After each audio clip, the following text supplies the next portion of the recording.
Welcome to In The Biz. This is a podcast based on real estate, buying and selling, investing, sprucing up, all the things you might do with real estate. My name is Kevin Hoover. I am based out of Myrtle Beach, South Carolina. I work with Grand Dunes Properties here in town. So basically what we're doing is we're just addressing some of the issues that come up in real estate, helping some homeowners or potential homeowners get through the process and real estate agents do their job better, I guess. So the question came up, like, why are real estate agents so disliked? That's a very good question. In fact, there's a couple stats I'll lead off with here. Real estate agents are very rarely, actually, in fact, I don't think they've ever been in the top 25 of industries that are liked by the mass population, meaning people generally hate real estate agents for one reason or another. Where real estate agents rank in that list is somewhere between a lawyer, who we all hate until we need one, and a used car salesman, again, who we all hate until we need one. Nothing against either of those professions or those industries, but that's just on the likability scale. Real estate agents aren't widely liked, and there's a lot of reasons why they're not widely liked. And if you go on any of your friends who are agents' Facebook page, you can probably piece it together pretty quickly as to why they're not liked on the whole. One, because they're always selling. They're always bragging about what they've done, all the business they've done, how busy they are, the $1 million home that they just listed, or how quickly they sold a property. There's always pictures of these pictures of them at the closing table with their happy clients and things like that, and all that is fine and good and part of the business.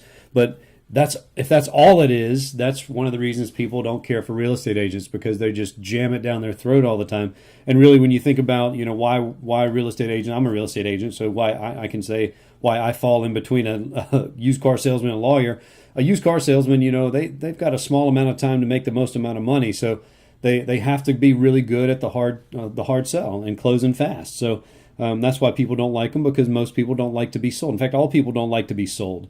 And the lawyer, it's obvious why nobody likes them. It's because they charge so much for so little time, and that's the same perception that real estate agents have. You get 6% and you make a couple phone calls, and then you pass it off to whoever else. So let's talk about how we can get beyond, as real estate agents or as a real estate industry, how can we get beyond the perception of people not liking us? And I think really, for me, it comes down to one thing. A majority, I'm not going to say a number, but I'm going to say most real estate agents that I know and that I work with and for and around are transactional based. They are strictly live for the transaction. They say they build relationships, but they don't. They utilize a relationship to build a transaction. And that's really one of the biggest faults I see, is that it is all about the transaction. They go into a listing appointment and they are generating a listing. That is the only purpose for them being there. They take very low consideration as far as what the client or potential client needs. They take very low consideration as what the deal may actually require as far as their time or effort or their expertise. And so it really becomes where it's a, for lack of a better phrase, it's a wham bam thank you ma'am situation where they want to list the things that are going to sell in a week and move on, and that'll be the last time you hear from them for 5 years, when they know you're going to sell the property again or something like that. So real estate has become this transactional relationship for most agents. If that switched to a relationship model, I think you would see the perception of the public change. I also think that we have become, what can I do for you? Here's what I'll do. I'll market. I'll blah, blah, blah, blah, blah. Instead of results driven, we will list it at this price. We'll cut our commission this much. We'll do this. We'll do this. We'll do this. When really, if you hear what the client or potential client needs done, you listen to what they need done. You listen to the hurdles they're having in getting it done, and you show them results based on those hurdles, then I think you're going to build, the perception is going to be that you solve problems and there's a need for you in the industry, in the work environment. And really, I think that's a big thing. And the last piece that I want to bring up when it comes to changing the perception of real estate agents is real estate's a business. People miss that. They think, oh, I'll put a sign up. I'll throw a big open house. We'll serve champagne. It'll be great. It'll be awesome. I'll invite all my friends. All the brokers will be there. It's just like that show on TV, where they They spend $40,000 for an open house, and everyone comes because they want to be on Bravo, or whatever the network is, So and while that I was in real estate in New York City, and trust me, that is not the norm for what real estate is like, but I'm far from it, in fact. But in most markets, if you learn the business, as in business principles, then you learn real estate and you tie those two together, you generally serve people better because you can make better decisions when you're reading the contract, negotiating the contract, when you're dealing with other people, other brokers, when you're dealing with other clients or the other end of the deal, the lawyers, everybody that comes in this. If you know business better, then you can serve them better. So really, I think those three things kind of are hinge on making real estate a better industry and a more likable industry.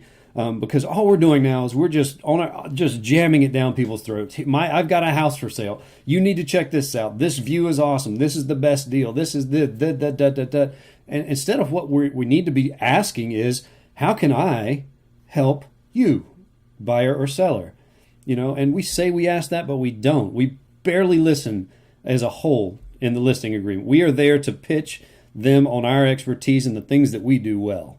And really, I think if we flip that around and we started listening to the problems that the potential seller is having, then we would have a much better time in correcting this perception. Now, a question came up this week, and I want to address it. What is the future of the agent? Because a lot of people believe that there's no need, by and large, there is no need for a real estate agent anymore with interfaces like Zillow. And Zillow, I'll talk about that in a minute, and FSBOs and the internet and everything like that. Why do we need a real estate agent? Well, and there's a couple. So here's my take on the future of the real estate agent, right? One, first of all, we have to do the three things that I talked about. If we don't do those three things, the future is looking pretty bleak, in my opinion. Maybe not 5 years from now, maybe not 10 years from now. I think within the next 20 years, if we don't correct the perception of the real estate agent, there will be no need for a real estate agent. Now, granted, that could happen a lot faster. It definitely could. I think we can hang on for 20 years, and if we do, that would be great and a feat. But if we don't change the perception of the real estate agent, then we're going to be out of business. And here's why.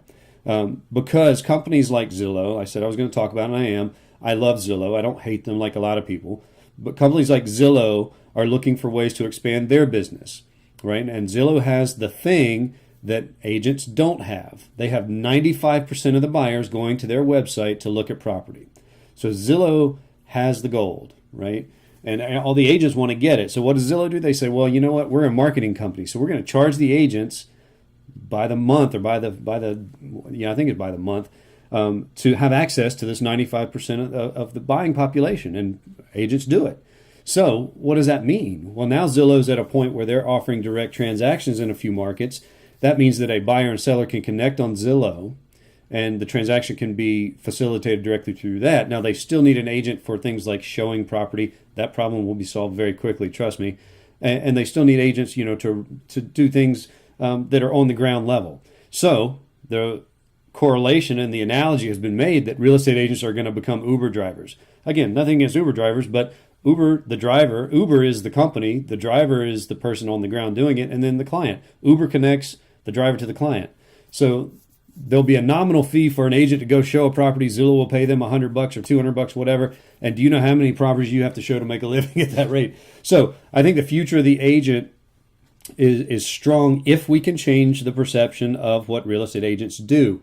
I think if we work with Zillow going into the future, and we can be an asset to Zillow. Right now, I think we are a source of income for Zillow, and they will the source of income that agents give will pale in comparison. It will still be there, but it will be to facilitate the work on the ground. If you want to make $100, you got to pay 20, that kind of thing. It'll be I think it'll be a percentage that you pay to be a part of their service eventually. So that's really the state of the world that we're in. It's really not a sad state at all. What's happening now is the market's very hot, so a lot of new agents are coming in, and that's great because they want to make money, and this whole industry has been driven by the dollar, which not a bad thing. Money is not terrible.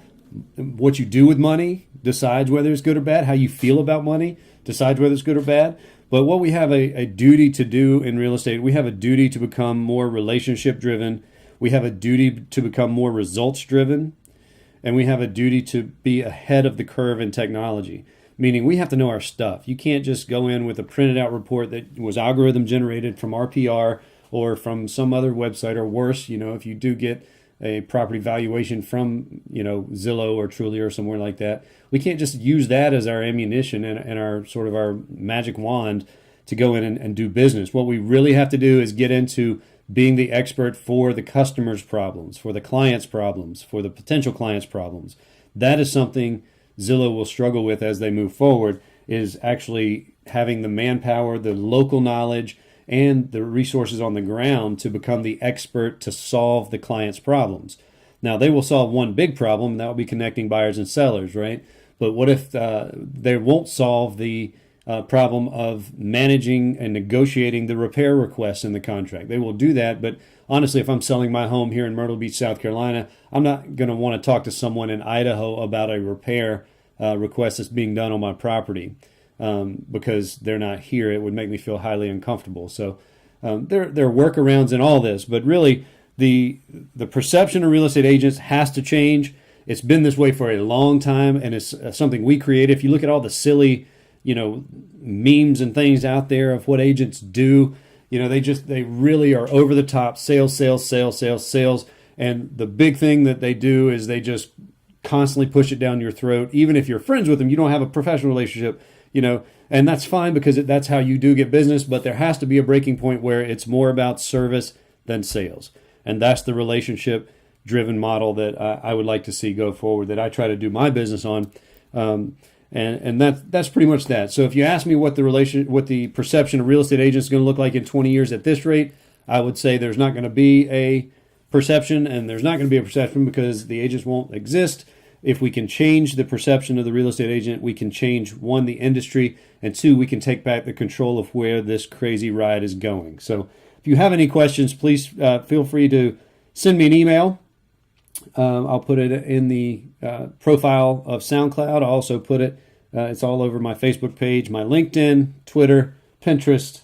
I don't really Snapchat. Maybe I should. I guess those guys are buying houses these days. So anyway, this has been podcast number 1. We look forward to seeing you about the real estate business next time. Check out the video of this podcast on YouTube. My name is Kevin. We'll see you next time.